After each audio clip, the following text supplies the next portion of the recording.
Really? This is a question? You don't have to be a super genius to know that these two, Stan and Francine Smith, are the worst parents on this list. Yes, while everyone else here, including Peter and Lois, have done horrible things, none of them even compare to what those two have done, specifically Stan. Stan bullied his son so he would learn how to fight back against bullies. Stan drugged Steve and his friends, put them in a simulated forest just so they won't be on their phones. Stan gave his son PTSD just so he would sing the national anthem. Still not convinced? Stan drugged Steve, Haley, and eventually Francine so they would turn into people that are more like him.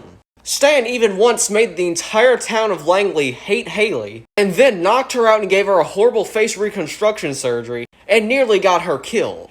I mean, Francine is also a bad parent. She let Haley drink to a point where her kidney failed. She joined in on Steve's LARPing, I know that sounds wrong, but just look it up, and then imprisoned him at a playground. If you watched the episode, you would see what I mean by she's a bad parent in that one. In fact, she drugged Steve to a point where he would be a child again. Even in that same episode, Stan drugged Steve so he would be older, like 21. But it backfired and he was like 80. Francine was also putting breast milk in Steve's food without him even knowing. And not even using all of that. Stan and Francine are objectively horrible people. They chose Barry over Steve, made Barry stop taking his drugs, and almost got Francine, Stan, and Steve killed. And when Stan got addicted to crack, he ruined his son's relationship. And he even took his neighbors hostage. You already get it, Stan and Francine are horrible parents. And none of those other parents on that board even compare to these two. But out of these two parents, Stan is objectively the worst.